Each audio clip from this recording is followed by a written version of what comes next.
Õpiprojektide mõte teile noortele on meil olnud selles, et mis on üldse gümnaasiumi eesmärk.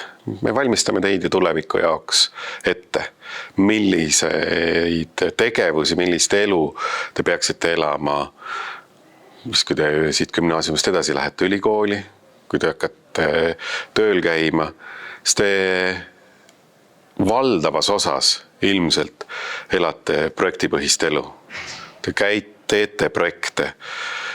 Ükskõik, kas see on teie isiklikus elus, luua pere, ehitada kasvuhoone, kütta saun, kõik see võib olla üks projekt, käsitleda ühe projektina. Aga töö mõttes teie jaoks enamus töökohti, kus te töötate, on tegutsemine projektides. Ja milline oleks veel parem viis teid selleks ette valmistada, kui anda teile võimalus tegutseda siis juba gümnaasiumis projektipõhiselt. Nende õpiprojektide tegemisel oleme me silmas pidanud ühte sellist olulist printsiipi, mida te võib-olla olete juba selle aasta jooksul, mis te olete nüüd gümnaasiumis õppinud, G1, nagu te olete praegu, et me ei anna teile väga täpselt ette, mida te täpselt tegema peate, vaid te peate väga suurel määral ise välja mõtlema, kuidas te selle üldise eesmärgi, mille te olete siis valinud või saanud, et kuidas te täpselt selle ise ära lahendate.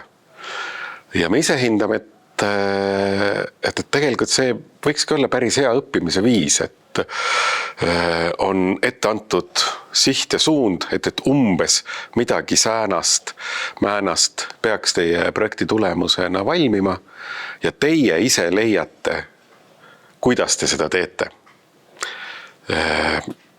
Ma arvan, et see on päris hea õppimisviis. Igal aastal me vaatame üle mingil määral, millised projektid toimisid, millised ei toiminud. Varasematel aastatel meil oli G1-s olid õpiprojektid ka eraldi Viru Väe projektidest. Siis me vaatasime, et tegelikult see on nagu topelt töö tegemine, et õpilastel samal ajal peavad tegelema 2 erineva projektiga, et see võtab natukene liiga palju, annab töökoormust, et see ei ole otseselt põhjendatud. Ja nüüd me 2 aastat tegelikult oleme seal kohas, et õpiprojektide kursus on seotud Viru Väe kursusega, ehk et need projektid, mida te teete, on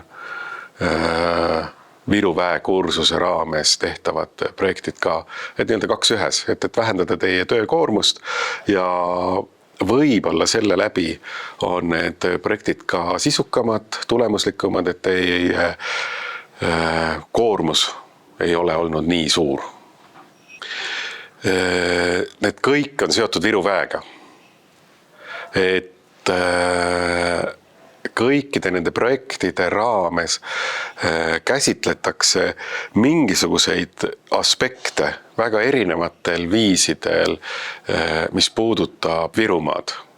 Ehk et läbi nende projektide tegutsedes õpite te tundma Virumaa mitmekesisust. Nii looduse poole pealt kui ka ütleme sellise sotsiaalse, kultuurilise, ajaloolise, aga ka majandusliku poole pealt, et neid erinevaid valdkondi on võimalikult palju.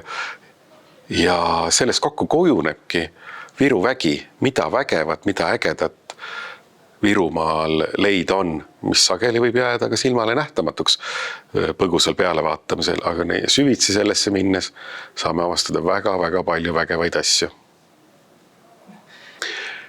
Mis toiduga? See on üks minu lemmikteemasid on toit, söök, söömiskallakuga kool, nagu me ka oleme, aegelt viskame nälja. Ma ei ole siit piirkonnast ise pärit. Ja kahjuks ma ei tunne niivõrd palju hästi Virumaa sellist toidu ajalugu. Aga minu üks unistus oleks see, et Viru väe raames kasvaks ühel hetkel välja ka üks selline Virumaa toitude teemaline projekt, millest võiks ilusasti välja kasvada kellegi uurimustöö, millest võiks omakorda välja kasvada G3-s järgmine õpiprojekt, mis seostuks siis taas Virumaa kulinaaria tippudega.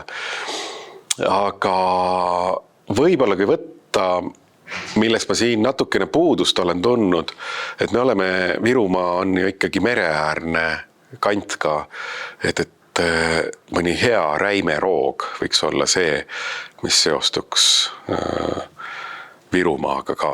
Mitte ainult Saaremaaga, kus see kala tundub nagu põhilisem olevat, aga et ka meil on väga head kala ju siin, mida süüa.